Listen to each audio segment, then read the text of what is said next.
The Spin-off Podcast Network. Ready to rediscover the joys of cycling? With over 300 kilometres of cycle paths across Tāmaki Makaurau, jumping on your bike and going for a ride is such a fun way to discover the city from a different perspective. Cycling is getting more and more popular across Auckland, so now's a great time to join the hype and give cycling a go. Head to at.govt/cycling to find your nearest cycleway today. The Fold is brought to you by O-Media, making brands unmissable and public spaces better across Aotearoa.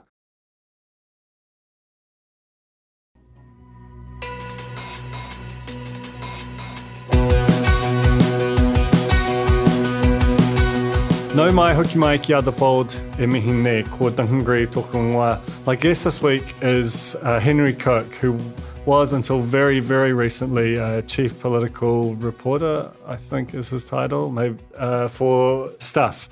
And he is, as he says in the pod, he's 29 years old, but also somehow feels like a gnarly veteran of the Press Gallery, which is an institution that a couple of years ago, probably most of us only were dimly aware of, and then through the course of the pandemic and the 1pm briefings became a very sort of public one. I've spoken to Derek Cheng on this podcast before, so it's not the first time we've sort of assessed that. But I think, you know, like the changing role of it and the way that very important institution, you know, that scrutinizes our politicians suddenly became a very public one and had to deal with quite a re-engineered relationship with the public, particularly certain elements of the public, you know, most prominently during the occupation, is real interesting. Why did I have Henry on? I've always got on real well with him. I've always admired his work. Like, I think from very early on, he was like very active on Twitter and had a good sense of humor and didn't take the job too seriously, but at the same time took the job really, really seriously.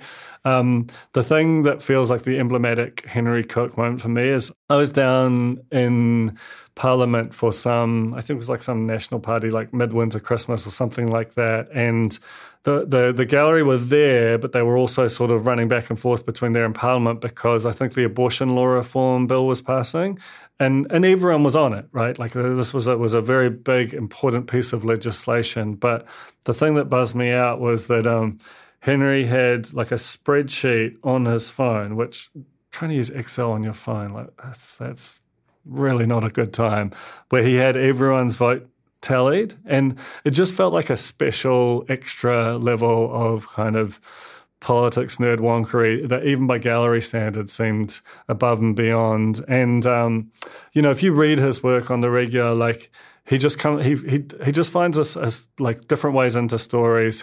He's really good on policy. He's good on the sort of the kind of internecine stuff within parties, particularly the Green Party, and you know, he talks about why that's sort of slightly easier to report on than other parties. But you know, like he's just been like someone I've loved reading over the years, and I think it's a loss to the gallery, but I don't think it'll be for long because that guy just has the feel of someone who will be in it for a long time. So yeah, it's a fun conversation about an area of reporting that is sort of very specific, very public, but also 90% of us, even us journalists, will never get to experience. So this is Henry Cooke on The Fold.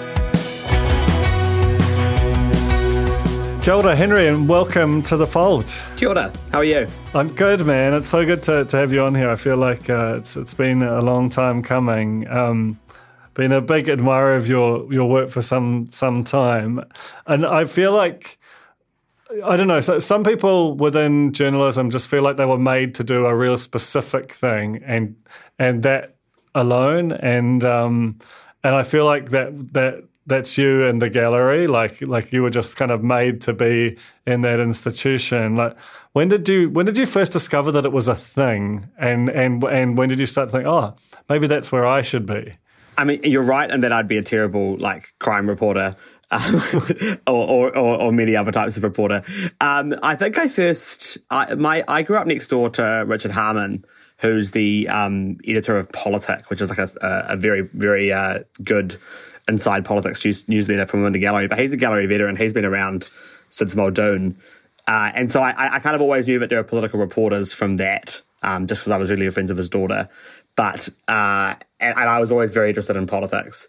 But I think probably at around university, I clicked that there was a specific thing called the gallery in Parliament, and it was people who only reported on politics, and I wanted to be there from then. Did you have to kind of earn your stripes? Because I feel like you seem to be there from, you know, you're a young looking dude at the best of times, but when you first got in there, you were very young looking, and yet it seems like an institution that you're supposed to have to pay your dues and work some kind of, you know, horrible beat to get there. But what was your journey in, and how did you find it when you sort of first walked into this place that a lot of journalists are kind of, you know, intimidated by, kind of, you know, wonder about, but most of us won't ever experience? So I guess my journey there was slowly my journey into media, which was basically happenstance and good luck. When I was almost like last week or second to last week of high school, which would have been 2010,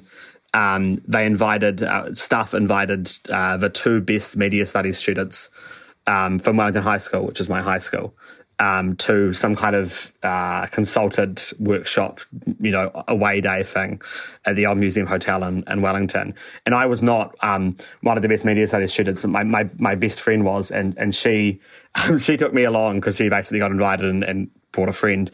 But she sat with the accountants, and I sat with Mark Stevens and Sinead Boucher, who's now a CEO and now a group digital editor, but at the time we're kind of, I think Sinead might have been staff editor and Mark was just below her, or somewhere, you know, much further down the food chain, but still in editorial. Had a really fun day with them talking about kind of the future of newspapers and stuff, which I was somewhat interested in just from high school. And Sinead said, "Do you want a summer job?" I said, "Absolutely." And then throughout uni, I kind of did a 1 day a week and longer hours during summer, odds and ends for stuff. You know, like sometimes they would write headlines for a tech section. Most of the time I would do photo galleries, which was at the time a important, you know, vertical. yeah, I remember those days. So yeah, I did that, and I was, and so that meant after uni, it kind of naturally went into stuff and was a national reporter, or first an intern for a year, and then just one of the kind of pool of what we called staff reporters back then. I think we still have it as a team, which was kind of write-offs, quick breaking news, live blogs, that kind of thing. Just a taste of everything, but not that much, not very deep in anything either. Like it was kind of very, you would do quite a few yards a day. So that was, I guess that's where I read before the gallery for quite a while. And I did try to get into the gallery almost immediately, like in 2016, and apply for a job there, and did not get it, which was, you know, ahead of a time, but it kind of made sense to me as well because it was pretty early in my career, but you have to try. And then later on, I guess the next year in 2017, when another role came up, I wasn't even going to apply again because I was like, you know, I tried to get in, I'll try again in like 5 years when I've got more stripes. But my boss said to apply, and I did, and it all worked out, which is great. They actually hired me and the other person who applied because they liked both of us, me and Laura Walters. So I came in 2017, and you're right about the stripes thing, and that, but I think that's an old thing. I think it used to be a lot more. You do your you know 5 years in a regional paper, 5 years in a major metropolitan paper, and then you can finally come to the gallery. And I'm not saying this is better now, but it's just very different now because there's a lot. Like I'm probably on the older end of the gallery at some levels. There's a lot of younger people coming in now. Yeah, that's quite interesting. Like, how have you noticed? I mean, you've only been there five years, but it does feel like the composition and just the general like level of scrutiny or awareness of what it is as an institution has changed quite a lot in that time. What have you kind of noticed in your time there? Well, some things stay the same, and some people are still there. You know, we still are very sober. We still have Audrey Young, although Audrey and Barry are both in slightly different roles now than when I arrived. But there had, and of course Jane Patterson. But there's been, I think, a slight generational shift towards people who are quite a lot younger, especially in like radio and print, less so on TV. And I think that's just. Part of it is just that it's really hard to have kids in the gallery, so there's kind of a natural expiry date for a lot of people. And part of it is, I think, journalists don't see it as the be-all and end-all anymore in a way they might have before. Maybe I was always someone who saw it this way and lots of people did it. But I feel like a lot of people I know who would be great in the gallery kind of end up in roles which are more kind of long-form, slightly less pacey, but really good journalism roles outside of a gallery that still have, massive political impact and whatnot. And because there's probably more of those roles for people, and I mean, this applies all the way up to people like Paddy Gower, who have like a national reporter role where they can do basically anything they want. And it's great because there's those roles that have that kind of national importance that aren't in Parliament. I think there's probably a lot of reporters who would go to the gallery who end up going for those roles instead. There's obviously a bunch of different ways you can do political reporting. There's this sort of horse racy stuff, but the thing that you seem to have kind of glommed onto is more. There is a bit more of a kind of a policy bent. I sort of feel like you're never happier than when there's a new like national policy statement on urban development or something that's come out, and there's an opportunity to really kind of get your head into that. Is that sort of fair to say? Yeah, I mean, I'm not at all the only one or anything like that, but I think it's just policy is way more interesting both to readers and to reporters. I think the problem is sometimes it can be dense and hard to get through, and you just need more time. Time that would be much, where it would be a lot faster to just report a story on the horse race. But while saying that, and I love doing policy stories that actually matter to people, and you can write a story about how someone's life will actually be impacted by a policy, negatively or positively. While saying that, I love the horse race. Like, I absolutely adore stories about how politicians relate to each other, about how political parties are doing in relation to each other. And I think the best policy stories have to keep that in mind. For policy stories that are totally from an ivory tower of just this is happening rather than the politics around it, miss something so important. And so much of the biggest kind of internal debates within parties and debates between parties are actually policy-based. Like, you think of it as all personality, but there's actually massive cleavages within parties that are based on policy, not on personality. Do you feel like that, because that sense of the debate within parties as opposed to between parties, I think that's something, like you've done quite a lot of reporting on the Greens, for example, minor party, but certainly like contain multitudes.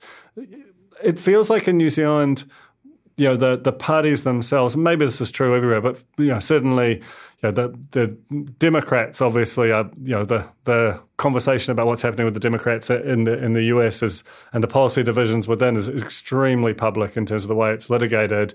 New Zealand feels like the parties don't want that to become public, yet actually it's a really good forum, to have your sort of core values expressed and kind of debated. Do you?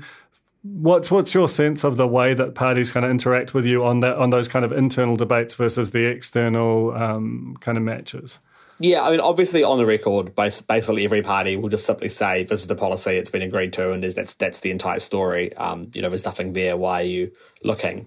Obviously, to get that kind of stuff, you need to go a bit more inside. I think one of the things there with the Greens that's different from the other parties is the Greens pay more attention, from what I can tell, to their membership, or at least the battles that are within the membership are probably battles that are happening within caucus as well. But you can see the caucus members, this used to be the case, the caucus members would kind of get in on the private Facebook pages and start talking to each other about them. So clearly MPs are invested in these debates.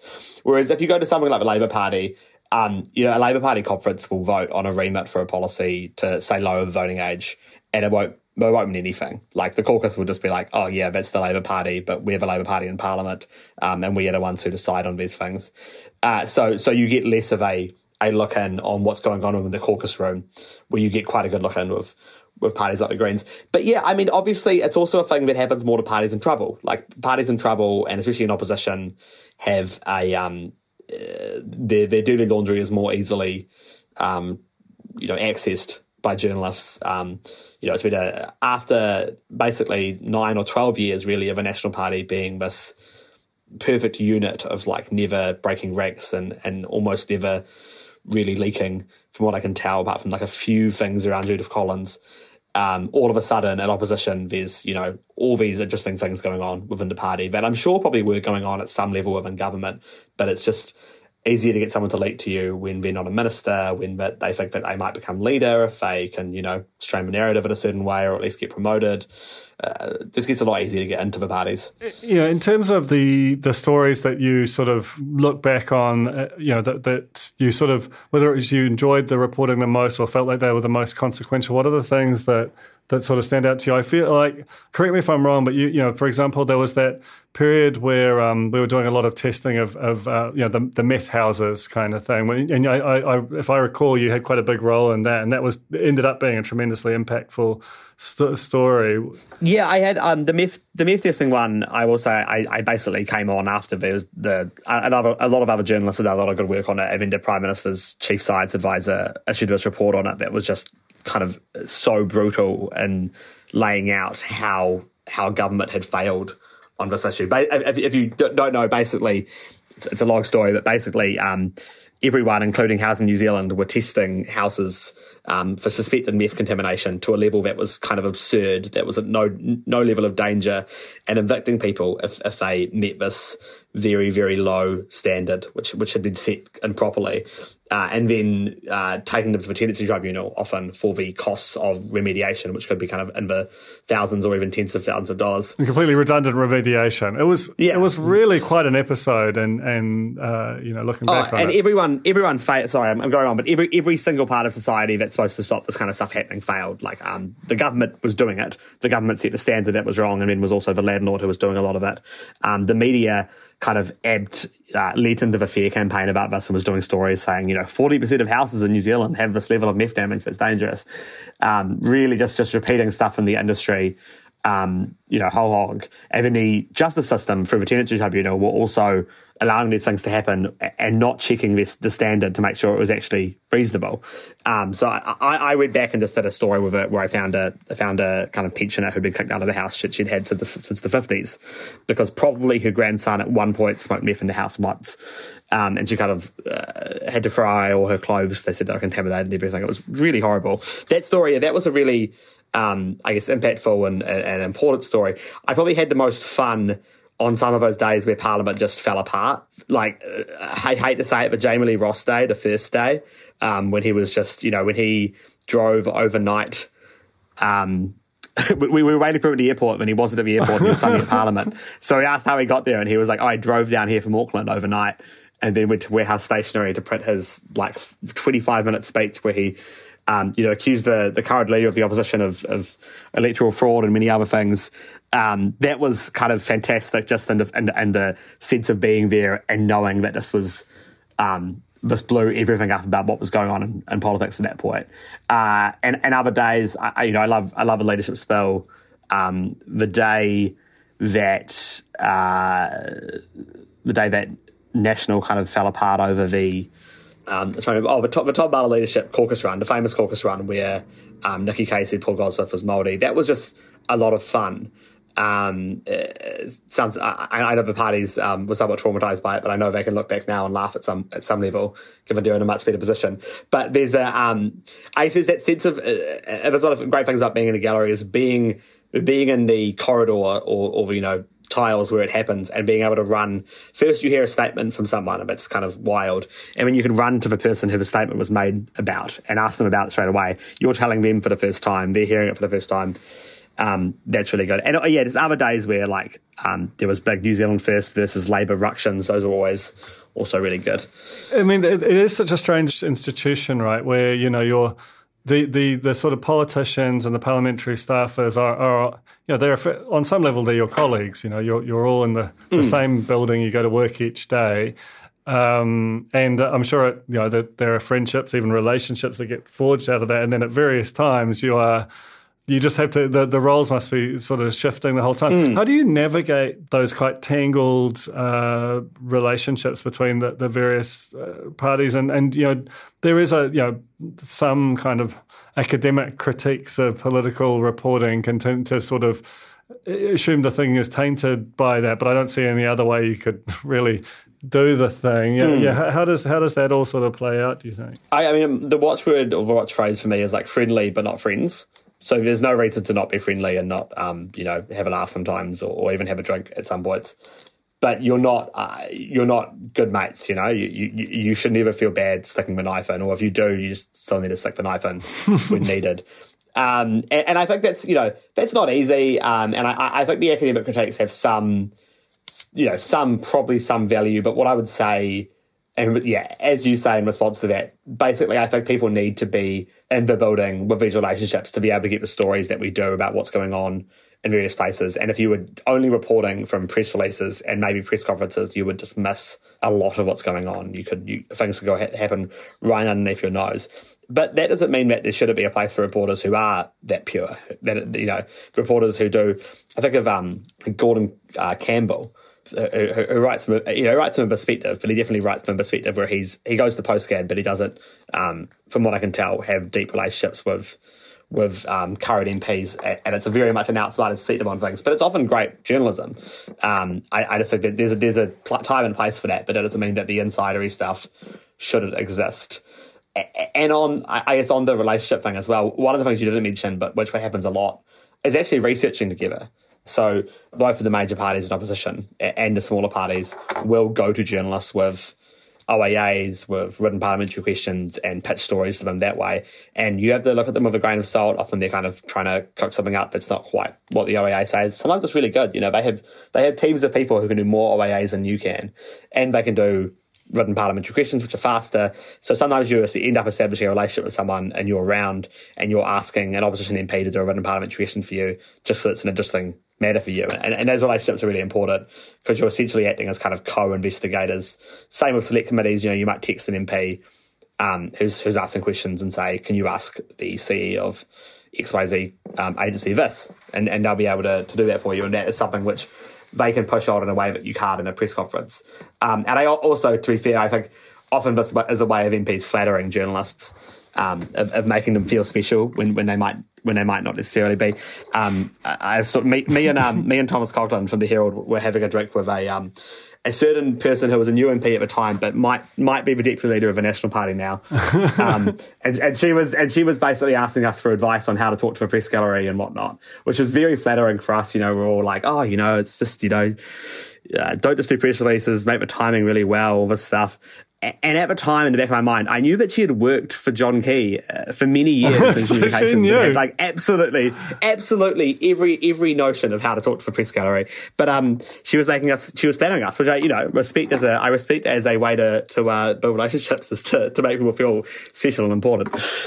So speaking of Tom Coglan, you two were colleagues for quite a long time at Staff, and now he's got, and I think I'm not revealing too much to say that you're friends outside of work as well.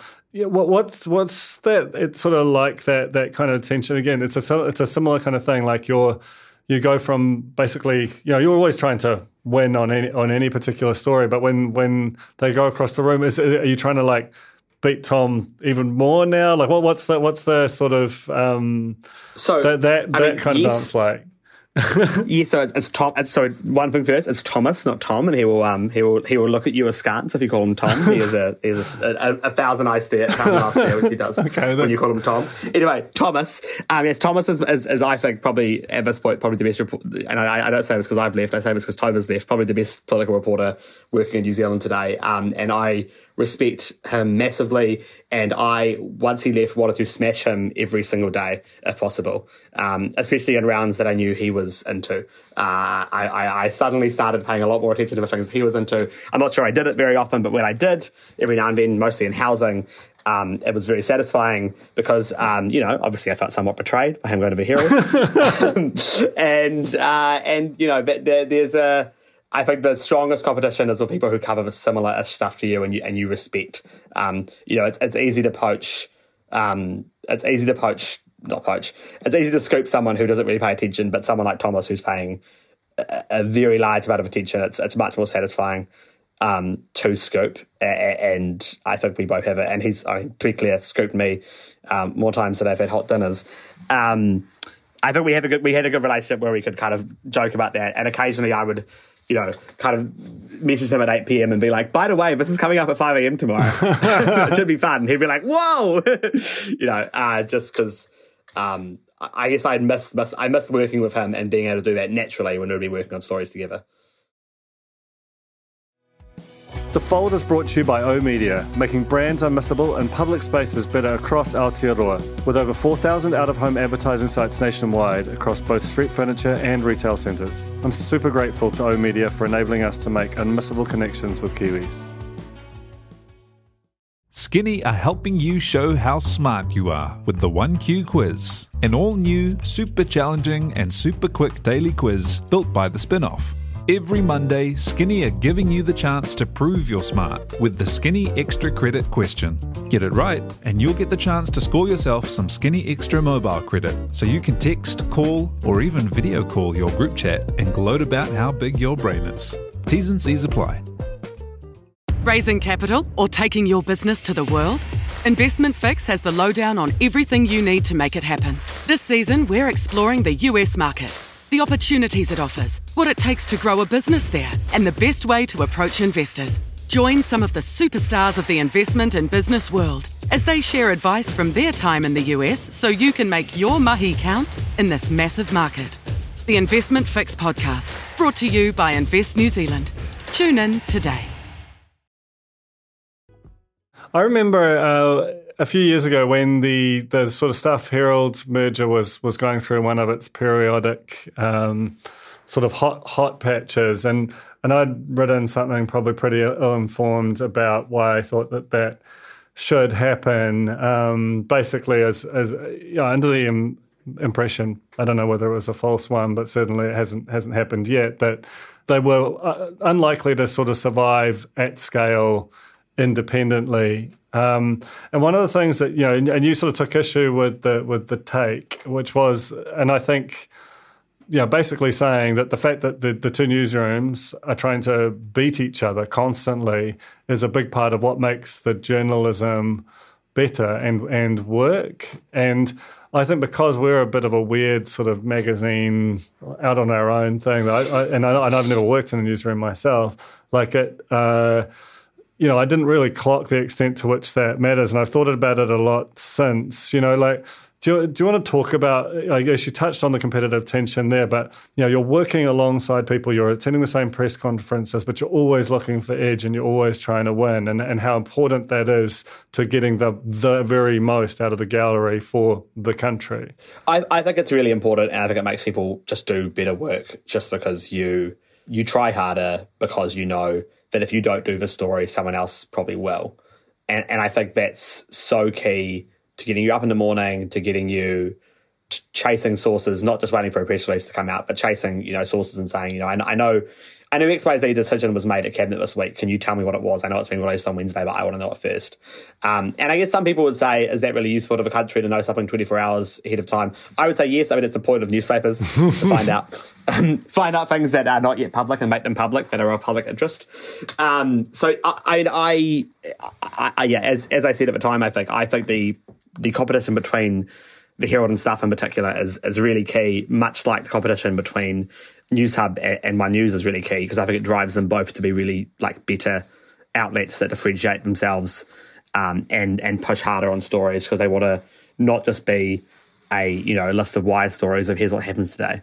And I think probably one of the slight issues there that's kind of started to creep in is that RNZ now share their copy with everyone, which is great in a way. I think it totally makes sense, because there's always a hunger for more copy. But in other ways, I really hope that doesn't ever mean that either of us just drop an issue because we're like, oh, RNZ's covering it well, and we can just both take the RNZ copy, because I think us both looking for different angles on stories is really, really important. And I would start to lose that. That was what my main reason for being against the merger was, just that I think competition is really important, and I just don't see how you can maintain that within the same organisation. I'm sure papers do it, like you see news.com.au and The Australian, I think occasionally kind of fighting over things, but it's harder to see as obviously as it is. You see it in Business Desk and the Herald's business section certainly still seem to be competing for that arena, but there's something about, you know, when you're all in the same institution, it would be almost impossible to maintain without some quite extreme sort of artificial engineering, and even then you'd sort of know that it would be okay. Hey, one thing which, and I don't know to what extent you've had dealings with her directly, Anna Fiefield's piece that she wrote earlier this year, basically talking about the horror of trying to get access to public servants and information, which she would have expected to get relatively easily. She's worked in some pretty difficult environments, which I thought was and I had her on the fold to talk about it, and I thought was really fascinating. And because you've sort of worked in the gallery, not for decades by any means, but for long enough to have seen, the culture evolve, the piece I'm talking about, right? Do you feel like did that feel accurate to you? And like, do you sense that there has been a kind of, that the growth in the comms industrial complex has sort of made information harder to get a hold of and access to people harder to get? Well, I would say it's been as bad as it's been bad my entire career, which is a bit long, but it's not gotten worse or better, really. There's been, especially, I think it's gotten better in document terms, but maybe a little bit worse in people terms. And by that, I mean, there's lots of proactive releases of various papers that are actually really fascinating and whatnot. But getting to a public servant who can just explain an issue to you is still extremely hard. And I think that's the real frustration Anna was talking to, as I read it, especially, was that usually if an issue is not massively controversial, you should be able to just get to someone in the public service who can just like talk you through the policy, because it's complicated and you don't want to run anything wrong. And that is way, way too hard. It's probably slightly easier in the gallery because you can get to ministers quite easily, usually. It's just if it is a non-controversial issue, particularly, or an issue that that they're pushing forwards that they want to talk about, and they will often put you in touch with a seconded staffer, is what you call it. So like a staffer from a ministry who sits in their office, and that seconded staffer should be able to, off the record, just explain the policy to you. So something like, and as I said, this is easier with big policies that the government is actually pushing and they're interested in, right? So like fair pay agreements, if you want a briefing on fair pay agreements, which is a really big, complicated piece of law, you will be able to get one if you're in the gallery from someone in Michael Wood's office. Probably a lot harder to get a briefing on some controversial bit of, NZTA stuff. So I think it's bad. I'm not sure if it's getting worse. I'm not sure if we can even blame the comm staff. I think we can just blame this massive aversion to risk that every ministry has instilled, which is kind of absurd. We're so worried that at some point someone's going to say, an MBAE staffer said this, and we disagree, which is just, of course that's going to happen. There's a huge ministries dealing with massive, complicated policy issues. They have viewpoints of their own, and it's worth having that explained at length, even if it doesn't need to be on the record. Well, another thing that has sort of happened during your time in the gallery is obviously the pandemic, and that weird period that now feels weirdly distant, where 1 p.m. briefings were the sort of the centre of our days, and your work suddenly became incredibly public. I wonder if you could just sort of talk about how that sort of period felt, how it impacted your job, and then particularly, like, I'm really curious about how it impacted your relationship with the public and the way that has sort of lingered beyond the 1 p.m.s in terms of a reframing of how they view you and your colleagues and the jobs that you do and how you do them. Yeah, we were on display way more than we were prior to the pandemic. Obviously, I think people watched Postcab prior to the pandemic, but they were kind of tragic if they did. And then the 1 p.m.s became, I can't remember the exact numbers, but there were points where it felt like half the country was tuned in to 1 p.m. and the TVNZ numbers were pretty insane. I found it really challenging that I saw my job as still going in and treating it like a press conference, not treating it like I was part of a news broadcast where my question had to have, balance and whatnot. It was not. It was a press conference, first and foremost, in my mind. And because it was a press conference, you ask questions to get answers. And especially if you're in TV, that means sometimes asking the same question 3 or 4 times because the answer they're giving is either not very good, or they're saying something like yes. And, I'm sorry, broadcast needs you to not say yes. Broadcast needs you to basically reframe the question and say it again as a statement so that they have that for TV. And I think a lot of people found that obviously massively frustrating to watch. They felt like we were also kind of attacking a successful response. But I mean, a successful response gets that way, in my mind, by being challenged every single day. And I think the 1PM has made it so successful because the top people, like literally, Ashley Bloomfield and the Prime Minister were there hearing about day-to-day issues with the system and how it was operating.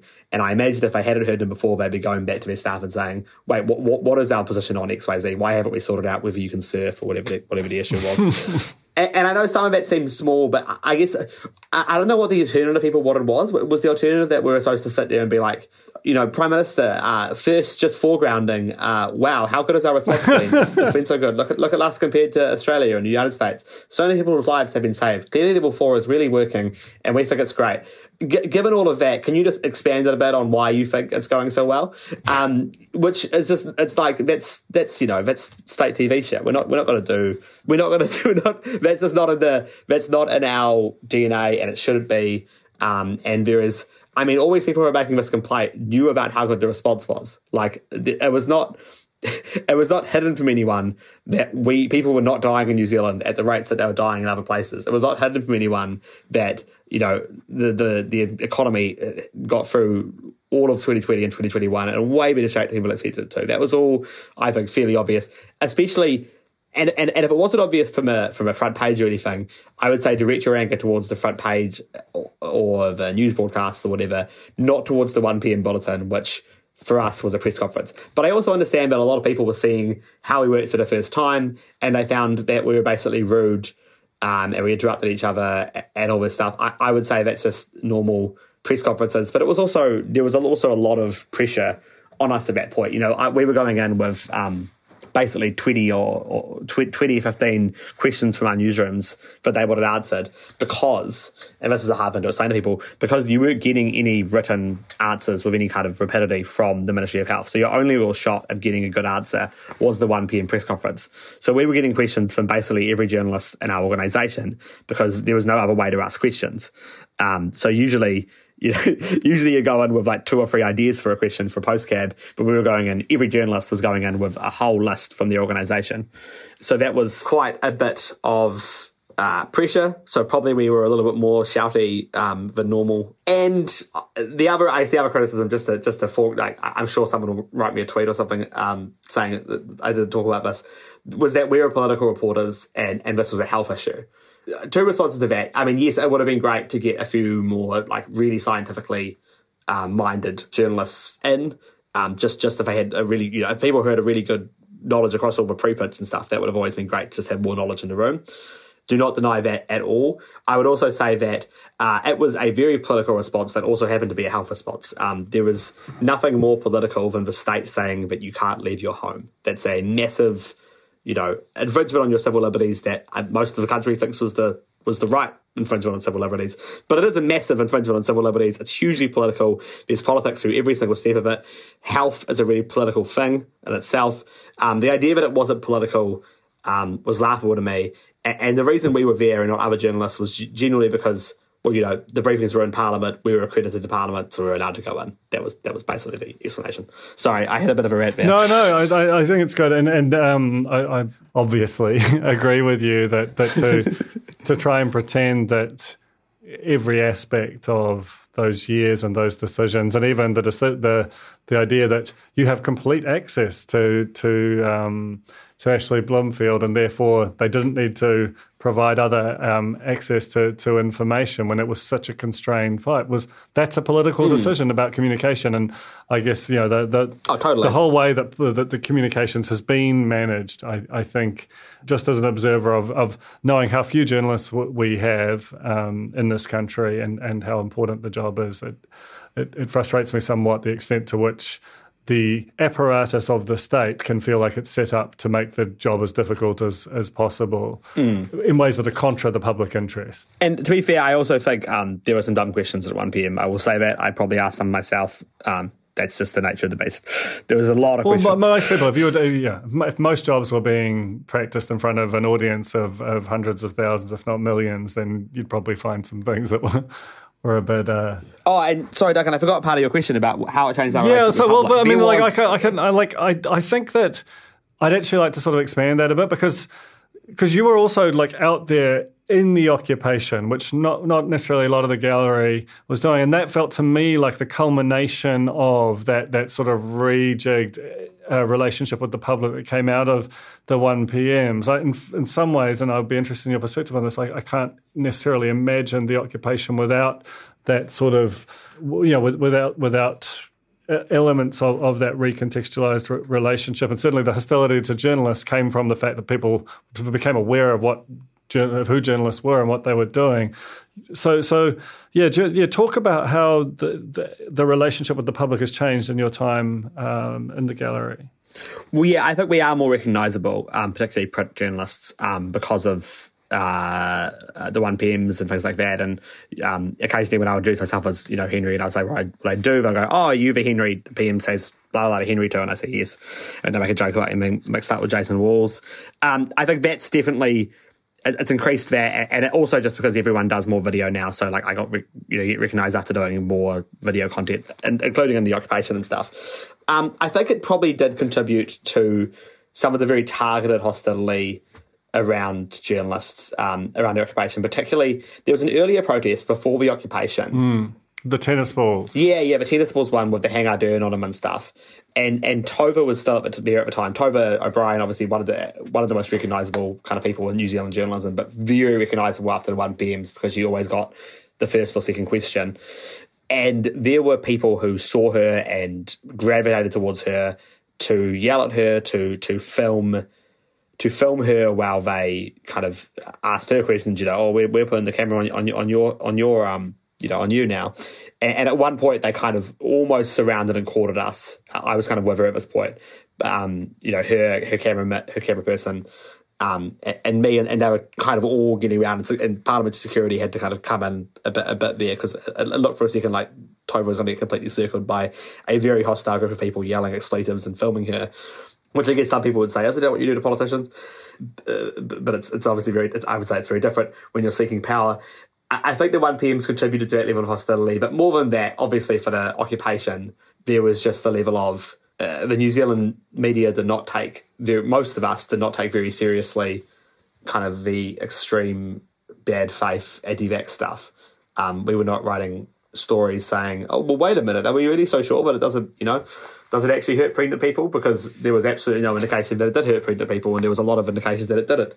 So because of that, there was just this level of hostility of, I've written you 4 letters to the editor and you won't print them, which I understand people feel like they've been locked out of that conversation. But generally they've been locked out of that conversation because they're repeating misinformation which could damage, public health. Yeah, so it's interesting that you think that it was like a sort of an access to the mainstream media that was part of what drove that hostility, like as opposed to... Yeah, I think a lot of these people are used to being able to write letters to the editor or at least see their viewpoint displayed somewhere, someone somewhere write a column being like, well, I agree with this, and there wasn't. So you don't think that it was that sort of misinformation, disinformation explosion that some have attributed to at least witnessing in parallel with the occupation? Oh, there's a lot of that, totally. Yeah, there's a lot of it's a big toxic mess there. But I think when you feel like the mainstream media isn't listening to you or publishing your letters to the editor or whatnot, that makes you more likely to go watch, Counterspin, whatever InfoWars or Counterspin or something, yes, and slowly have your mind poisoned against certain kind of institutions in society. And I think there is just a level of lack of faith in institutions across the board, not just journalism, which contributes to that. When every institution in your life has failed you thus far, why would you trust the media to tell you about vaccines? Yeah. And for a lot of people, most institutions of their life have failed them. So, I think Ben Thomas talks about this on Gone by Lunchtime, right? He knew someone who was part of the historic inquiry into sex and abuse who didn't want to take the vaccine because he didn't trust the government. And you've got to be like, yeah, I get why you don't trust the government. I'd still like you to take the vaccine, but I think it's a reasonable level of distrust. It's a totally reasonable position. And, to be honest, like the media itself, I think the media is now broadly in a relatively good space in terms of how it reports on different communities, but certainly historically it's been a very kind of willing agent of oppressing various people over decades, and we live in the shadow of that. I still think we might not, I hope there's less overt racism, but I think there's far fewer reporters in, South Auckland, one of the most interesting parts of the country and, very densely populated parts of the country, there, from what I can tell, are very few beat reporters who are focused solely on South Auckland. I know you guys tried to do that for a while, but I don't understand how that hasn't happened. Yeah. I I absolutely agree with that. So, the thing we haven't talked about at all is that this is it for you. You're saying goodbye to this place that's kind of transfixed you. It's been your workplace for 5 years, but also kind of been loomed large in your imagination for longer than that again. How come you're leaving? What are you going to do? And do you think that you would go back? Like, what's your sort of, because you're a talented dude. I'm excited to see what you do in journalism beyond this, but what's next? I wanted to go and do an OE in early 2020, or maybe after the election. It was kind of like the October after the election. That would be a good time to leave, and then COVID obviously got in the way of that. I was younger then. Now I'm 29, so I'm really running out of time to do it. I basically have just never lived overseas because I was so focused on getting this job and then doing the job, and I had a lot of fun on it. And I do want to come back. So I feel like now is the last time where I can kind of confidently go away, hopefully be able to come back to a job in 2 years after the UK visa's over. But basically, I want to, I don't know if I want a career break, but I definitely want to not quite work so hard for a few years. Would be nice. And just see the world a bit more. Like, I love Wellington more than most. But I know that it was a big wide world out there, and I should try seeing a bit further. This is a terrible ad for doing an OE. I'm dissociated by visa and stuff. But the same thing that drives a lot of Kiwis in their late 20s to go overseas. Basically, I feel like if I don't do it now, I never will. As someone who never did it, I admire you for doing it, and thank you so much. It's been. I like the gallery is not a place I have ever worked or will ever work, but I find it very fascinating and have really enjoyed your work and enjoyed having you on this pod. Thank you, Henry. Thanks so much, Duncan. The Fold is brought to you by the Spin-Off Podcast Network together with Vodafone. It was hosted by Duncan Grieve, produced by T.I. Butler, with production management by Rachel LaRue and series production by Jane Yee. To find out how Vodafone can help you reach your personal and business potential, visit vodafone.co.nz.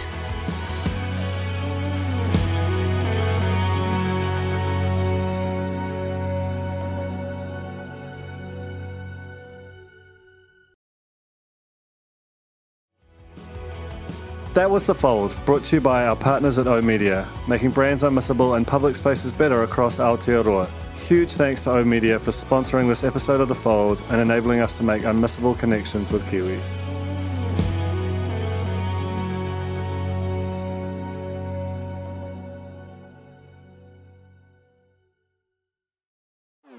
Talofa lover, I'm Madeline Chapman, editor at The Spin-Off. If you have the means, consider supporting our high-quality journalism by becoming a Spin-Off member. Sign up now at thespinoff.co.nz/donate. The Spin-Off Podcast Network.